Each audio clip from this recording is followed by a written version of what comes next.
Hey y'all, this is my review for The Real Housewives of Atlanta, season 16, episode 9. I am back.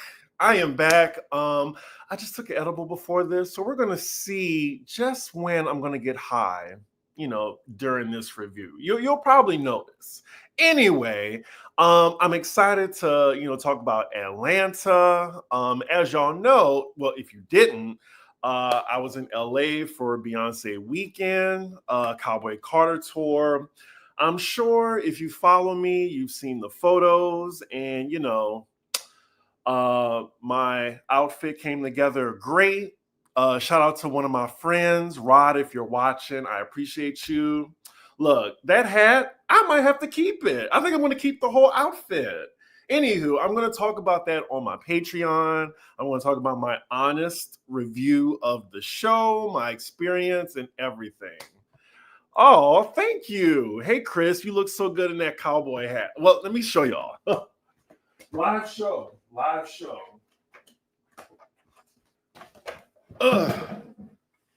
Yeah. So sweet. I drink my whiskey in the back seat. Anyway. Y'all don't hear that, do y'all? Y'all probably do. Anyway. Hi, Chris, tuning in from Toronto. Thank you. I appreciate that. I'm just letting some people get in the room right quick. I watched this episode like as soon as I got off the red eye. I took the notes, and this wasn't a bad episode. The ratings just came in, and they're back in the 600,000. So yeah, I want the Kenya stands to shut up and just watch the show, because Kenya hasn't been on in like at least three episodes, so I don't want to hear it. I'm seeing her in Atlanta in June. Also, by the way, next week's review is going to be a little bit late too, because I'm going to Atlanta as well. It's celebratory. I'm going for a friend's graduation. So yeah, expect that review to be on Tuesday as well. But yeah, let's get into the episode. I think a few of y'all are in here now. So we open, and the ladies are back in Atlanta. Y'all know they were in Nashville in the previous episode. Cynthia is narrating because production has captured 3 separate scenes of her finding out tea on what happened the last night in Nashville. Where Porsha said, she threatened to F someone's husband, particularly Angela Oakley's husband. The first meeting with Cynthia is with Shamia and Kelly. The second one is just with her and Angela. And then the third is just with her and Porsha. So we're bouncing around all 3 scenes while Detective Bailey is getting to the bottom of it. So basically, they were all talking shit about her, her fashions, and pause. I know Shamia ain't talking about nobody's fashions. Like, maybe y'all like that little thing she had on at the Bailey Q. I thought that was cute, but she ain't dressed into the nines like Dorit or Erica Jane to be commenting on anybody else's fashion. And Angela, I like what she was wearing, especially this episode, the yellow dress. So they were also gossiping about rumors they heard on Charles. And then Porsha said, if she don't stop, I'm gonna fuck her man or fuck her husband. I got to say it low because, I don't want them to demonetize the video. But yeah, I thought that was way too far. And I'm just like, Porsha, really? Like, girl, like, I like you, but I can't even defend you. Like, poor girl is not smart and lacks self-awareness. Now, why would you say that given your current situation, how you got your husband in the first place? I'm sorry, your soon-to-be ex-husband. It's just, I don't know, like, you're basically perpetuating what people have been saying about you. I don't know. Like, y'all know I like Porsha, but this season, I don't know. Like, she's not getting that likable. So then she kind of cops to saying it, but of course she blames it on the Henny and doesn't flat out said that she said that. In the words of Denise Richards, watch the show. I'm getting ready to curse Shamia out. Such a big disappointment. I won't call her a disappointment yet. I'm still enjoying her on the show. And I'm fine with the ladies being flawed. We're now in the middle of the season.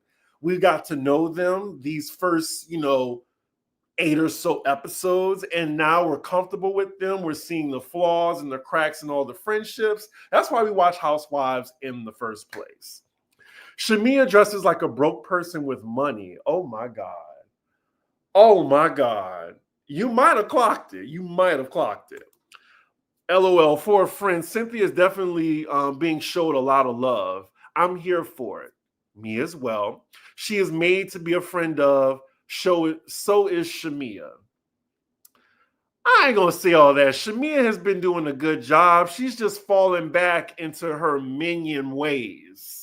That's what's happening right now. So then, speaking of Shamia, she then tells Cynthia, Angela sent a scathing text to the group expressing her disappointment. We later find out that Cynthia will be hosting the next event at Lake Bailey. It's the Bailey Q, which we're all familiar with from previous seasons, but instead of it being on the 4th of July, she's throwing it on Juneteenth, which I thought was perfect. She's also having a prophet come. I'm not sure why this is a reality show staple. Like, we always need to bring the psychics, the mediums, and the prophets. Why? Y'all know that's going to start drama. That's probably why. But I would say it's in the top 3 with goat yoga. Anywho, and then sound baths. That's number 1. Sound baths. So then she's also hoping, Cynthia is hoping most of the ladies can find, peace there. And side note, did y'all see Kelly in this beginning scene? Her titties are literally out. Like, they're literally like, all you don't see is a little bit of nipple right here. But all of this, all the cleavage is just out. It was so distracting.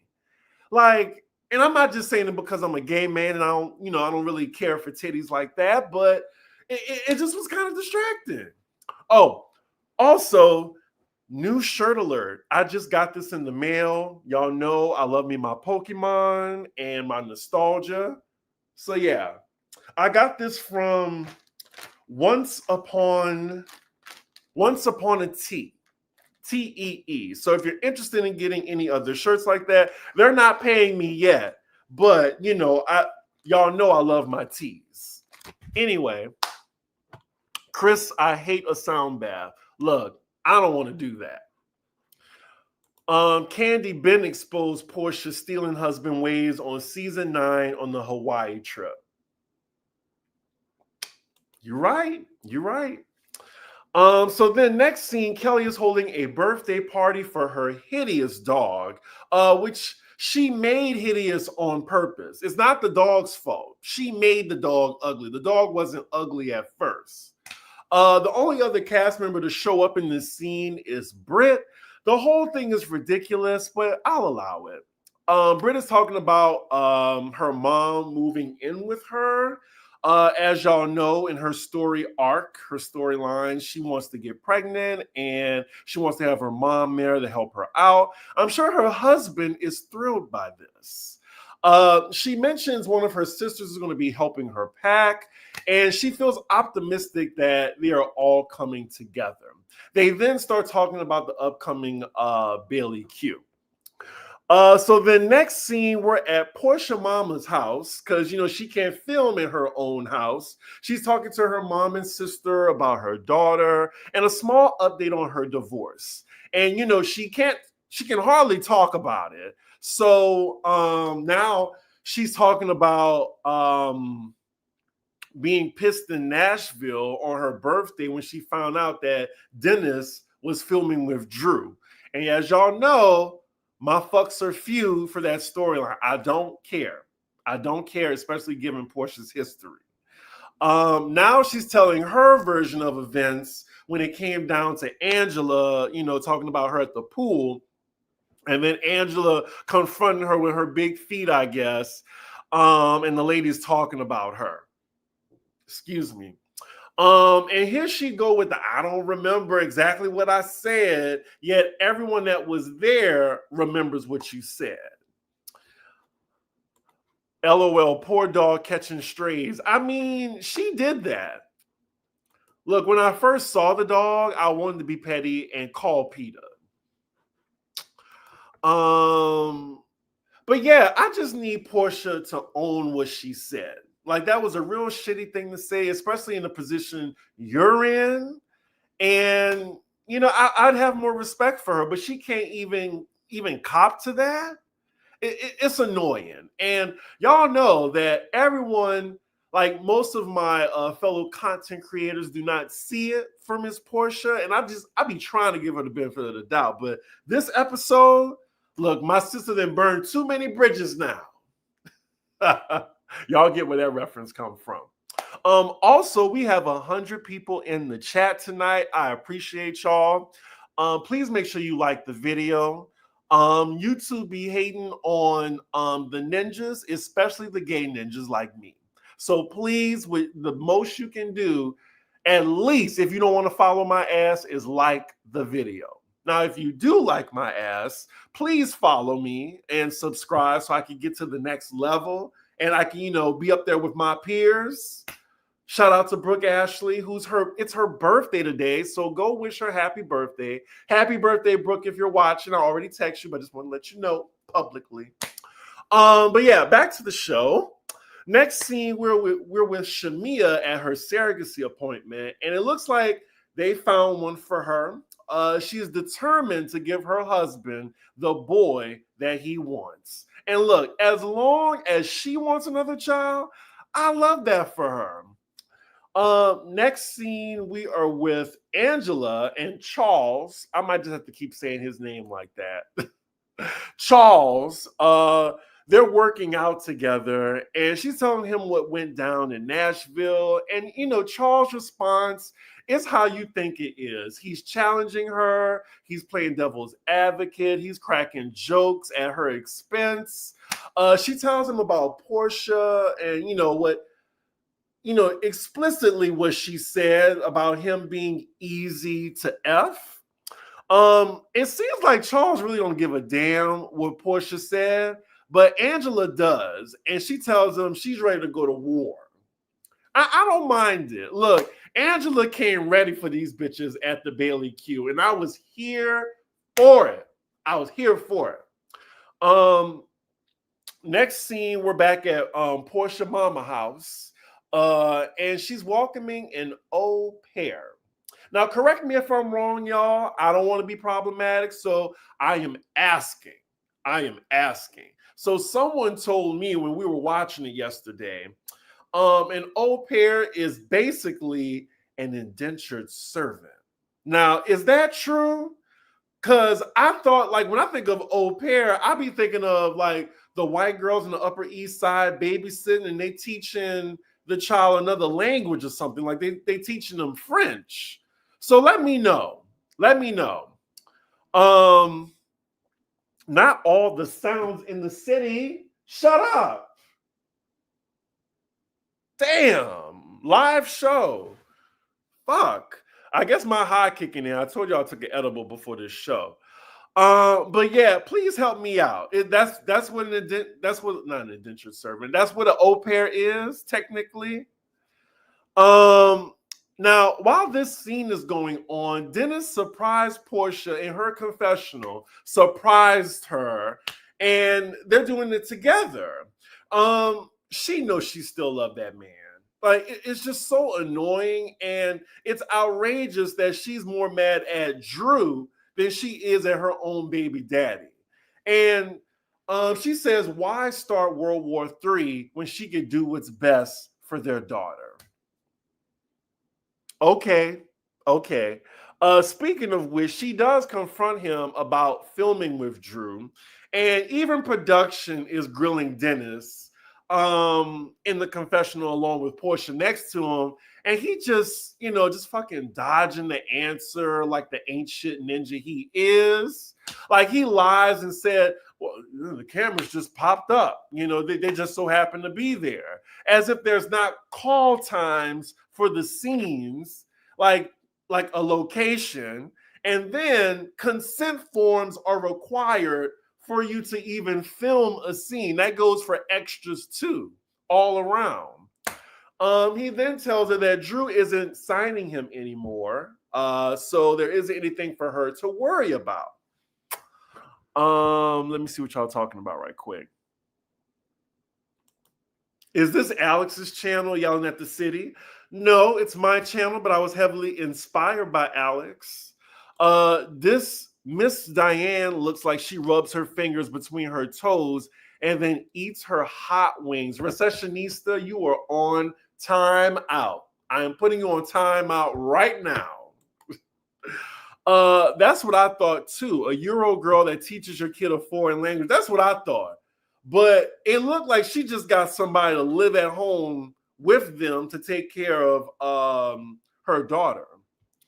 Au pair is originally a French term, but I guess they can be from anywhere, but it's basically a live-in nanny. Okay. Oh, Miss Au pair, make sure Pillar don't grow up like to be her mama. Damn. No more comments for you. I thought I put you in timeout. It's a fancier babysitter, but they typically live with the family and also teach. It is service and you have little life of your own. Okay, all right.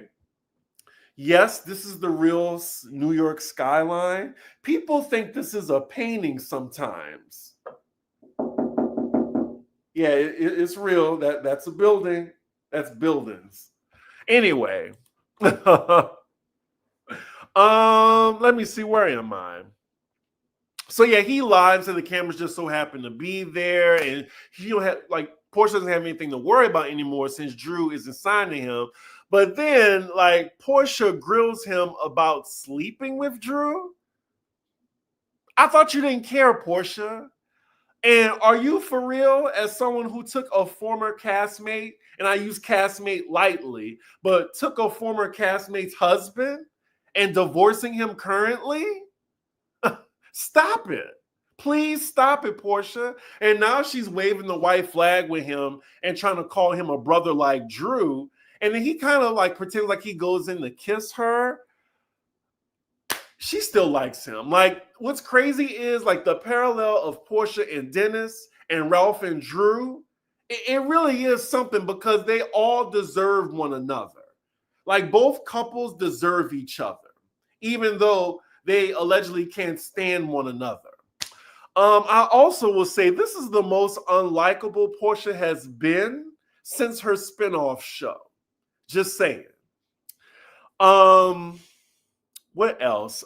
Next scene, we're with Britt at her mom. She's helping her pack. Her sister and grandmother are there too. And y'all, I did not expect this scene to go off the rails as much as it did. Anybody else was uncomfortable watching this? I definitely was, because this was like a real family dysfunctional moment.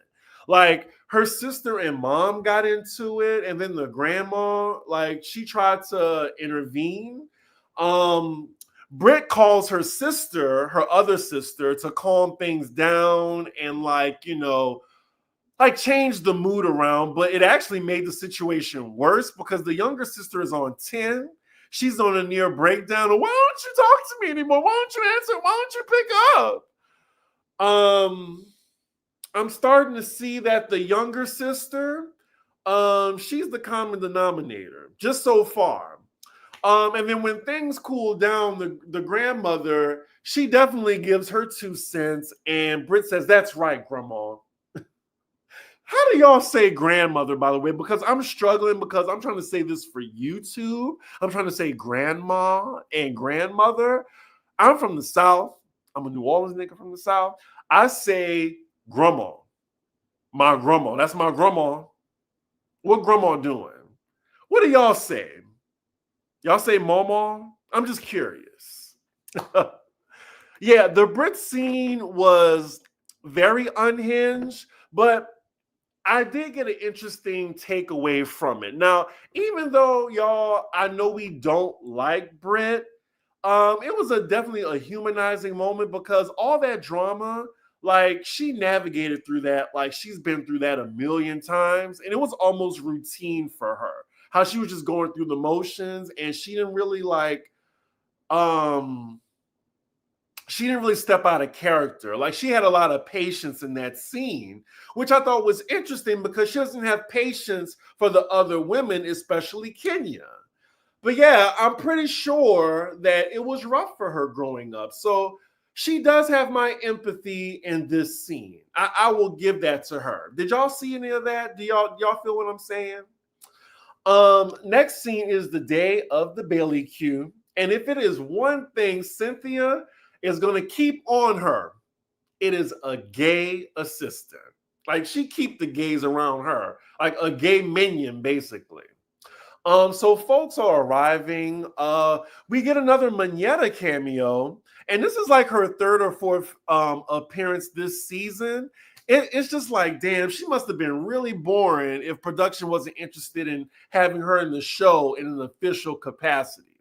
And I'll agree. Like, Manetta, she should just stay as a civilian. Not everybody is, for reality TV. She says she grew up in the Roswell, Alpharetta area. How rough could her upbringing have been? You never know. You don't have to grow up in the hood to have like a rough upbringing with your family.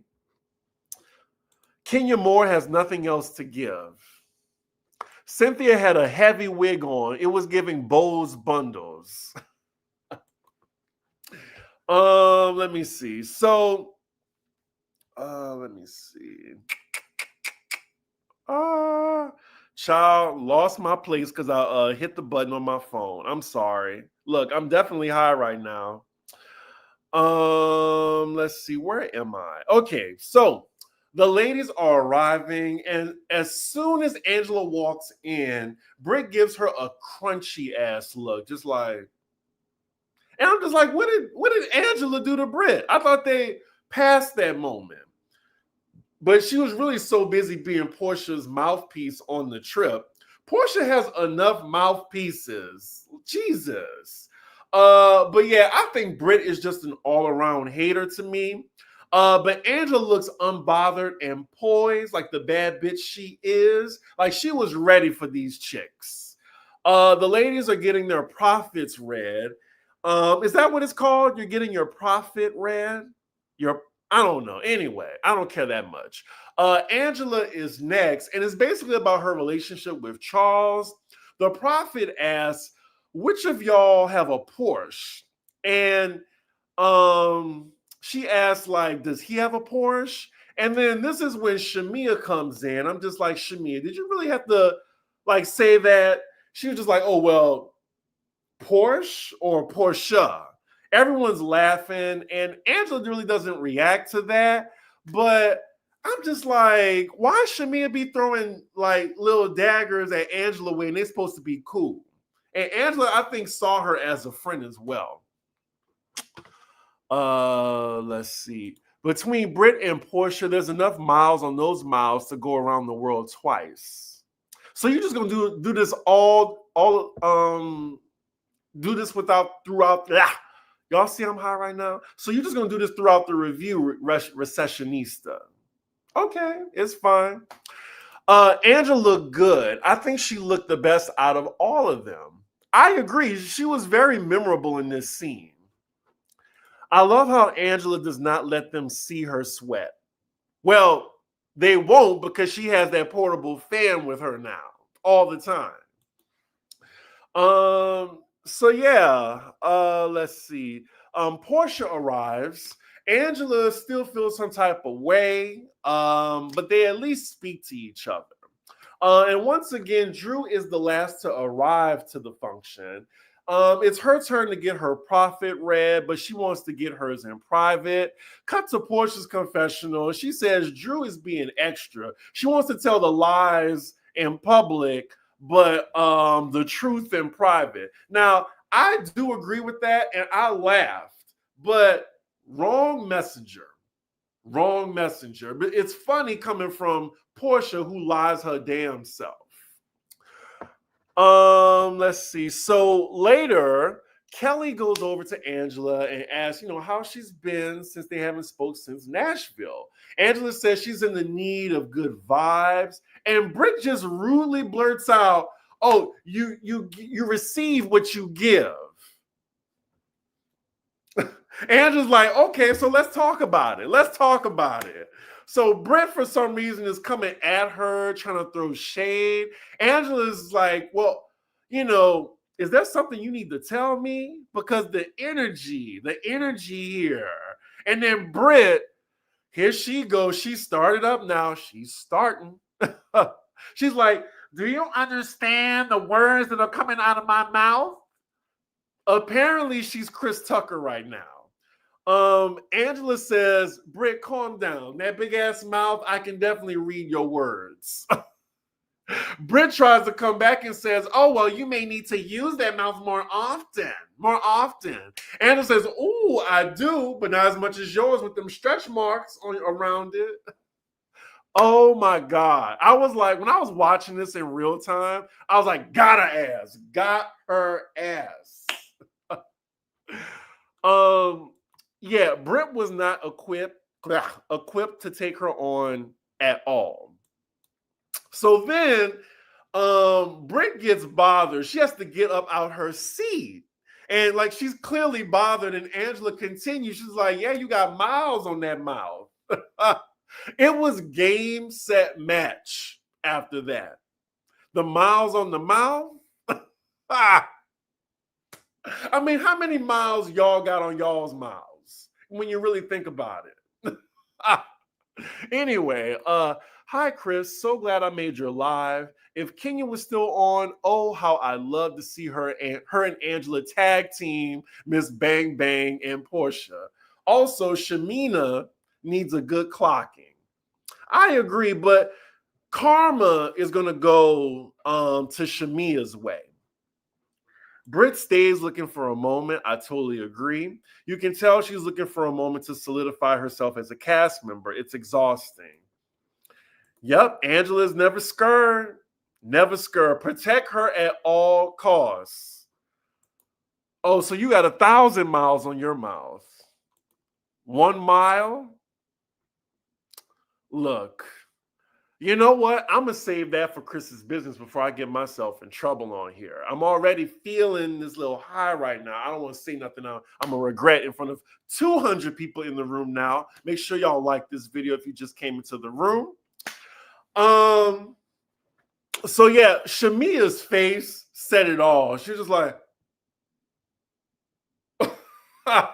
they're going back and forth still. Angela's saying, "Britt, I'm married. You're a whore. You're a whore." And she said it with such like a smooth grin. "You're a whore." Kind of like how Marlo told Kim at the season 4 reunion, "Kim, you're a whore." Oh man, like Cynthia tries to stop it and Britt got nothing. All she could do is try to talk about her marriage or like, her marriage in the bedroom. She got you, gal. She got you. Like, just sit back. Just sit back. So then we cut to Drew's confessional where I actually enjoyed Drew's addition to this. Like, she says in her confessional that ancestors are weeping on Juneteenth, seeing these ladies go at it. And she's just like,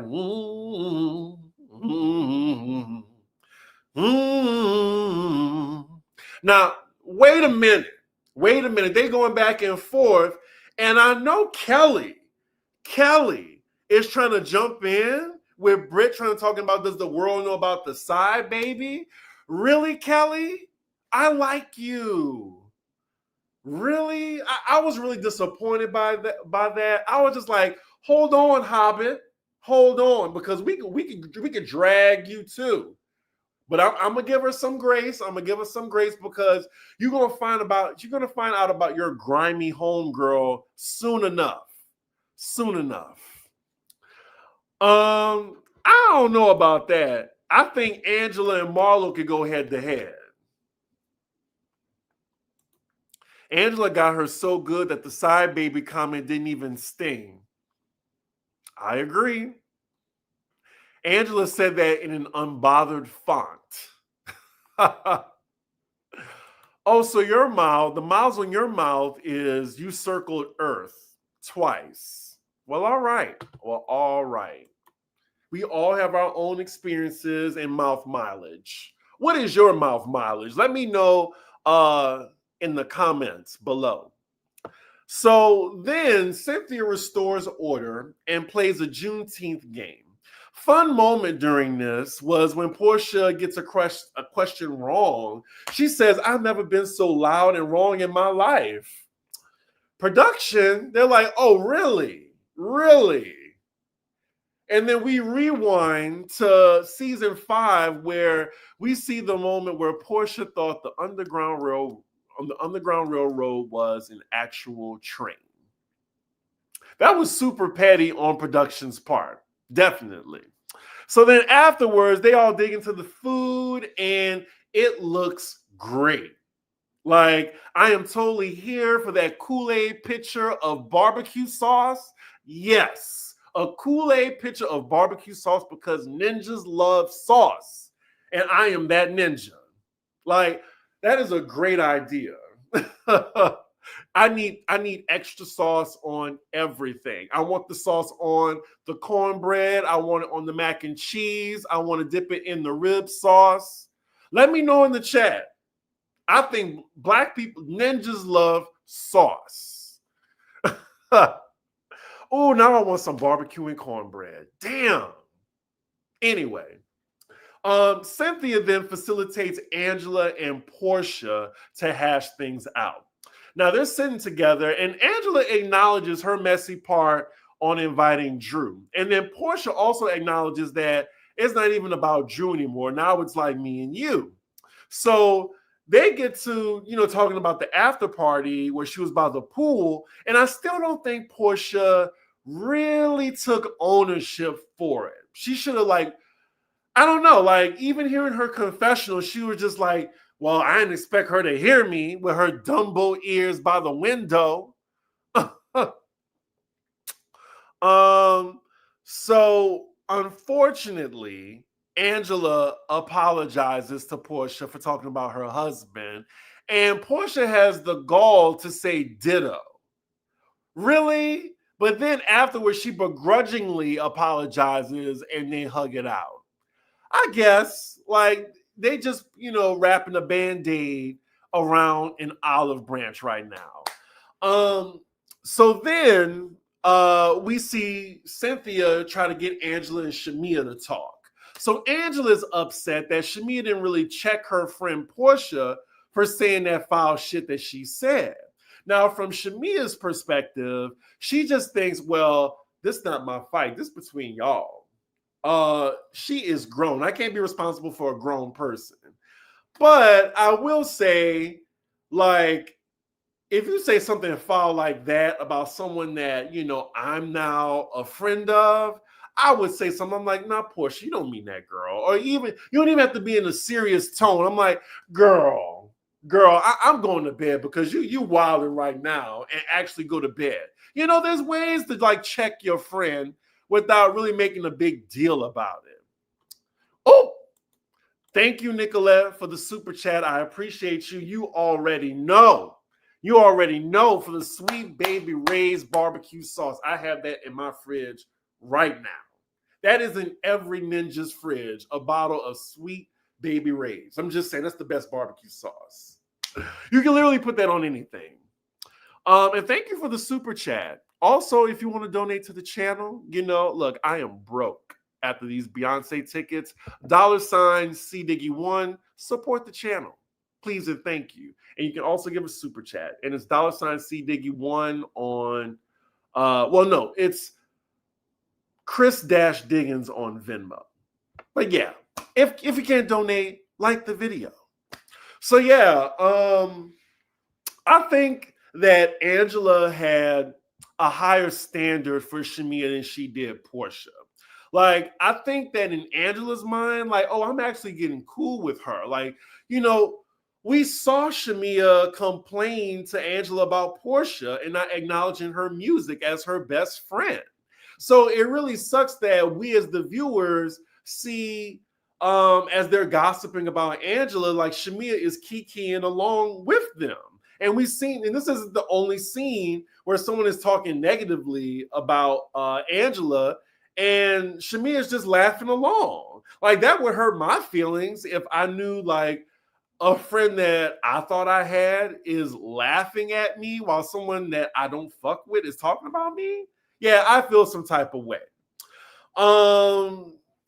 So yeah, like it would be the audacity. So you complaining to your friend, to me, but you're laughing and kikiing with them about how they're talking about me. All right, I see you. Well, Angela should have asked us. This girl was called a lesbian by Porsha and didn't even have her BFF at her side at her wedding. Shamia is a fool. Well then. I feel like we all have a friend like Shamia, though, or we are that friend to someone. She's the beta and Porsha is the alpha. It's easy to judge her, but we all love a ride or die friend. I'll agree with that. I will agree with that. So yeah, Shamia, it looks like she's not getting it, and they're at a stalemate now, so they just agree to disagree. And it sucks because it looked like they were actually becoming friends with each other. So now we see the credits are rolling. The Bailey Q is still going on. Everyone's having fun. And y'all, I forgot to mention that we have another cameo, this time by Mallory, Cynthia's sister. And at least on camera, she looks more recognizable here. Because on her Instagram, I don't know who that is. On Instagram, it looked like she got a total face snatch. She looked like 20 years younger. On here, it looked like she got a touch-up, but she still looks age-appropriate. It also looked like she got a BBL, too, but she looks good. Shout out to Mallory. I remember her trying to buck up to Candy in season 6, pillow talk. Where she's like, I'll drag you in this bitch. Classic scene. Anywho, that's where the episode ends, y'all. I thought it was another solid episode. It wasn't a 9, but I would give it like a solid 8. 8, 7.5, nothing lower than that. And look, the read by Miss Angela Oakley, that made the end of the episode, it made it for me. Like, I want to see Britt get dragged every episode. We need a villain, y'all. So before y'all want to have Britt off the show, just think about it. Like, the show works when we all collectively hate somebody. They just need to be strong enough to be able to take it.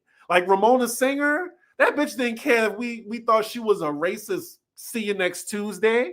She's like, I'm getting this check, and I don't care. I have to deal with you peasants. So yeah, I was just like, yeah, I hate her. I hate her, but I love her. I love to hate her. So yeah, it's hard to get that on Housewives these days because now it's like y'all just want them off the show. Like Anne Marie, we all couldn't stand her. Or Nneka, who deserved another chance. Y'all just want her off the show. Oh, you don't like broke villains. That's the thing. Okay. Well, anyway, afterward, we get the mid-season trailer. Me and Alex talked about that on this week's Pop Roast. If you want to check that out, that's on Alex's channel. Also, I'm just wondering, I'm posing this question. Was Phaedra also added to the show because production realized that Porsha was not only flailing so far into the season, but she's also coming across unlikable?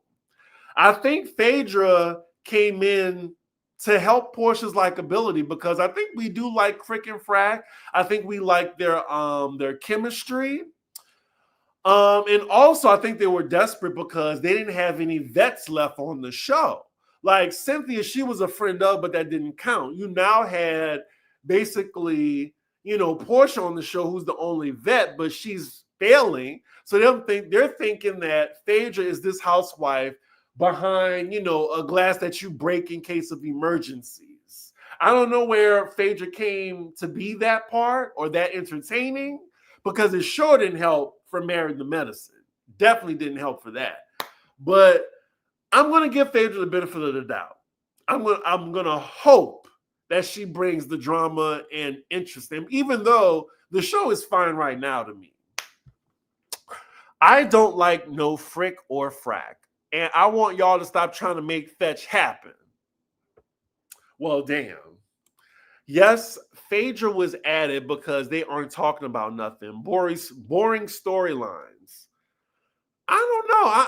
I'm enjoying it still. I'm just tired of Porsha and Drew's storyline.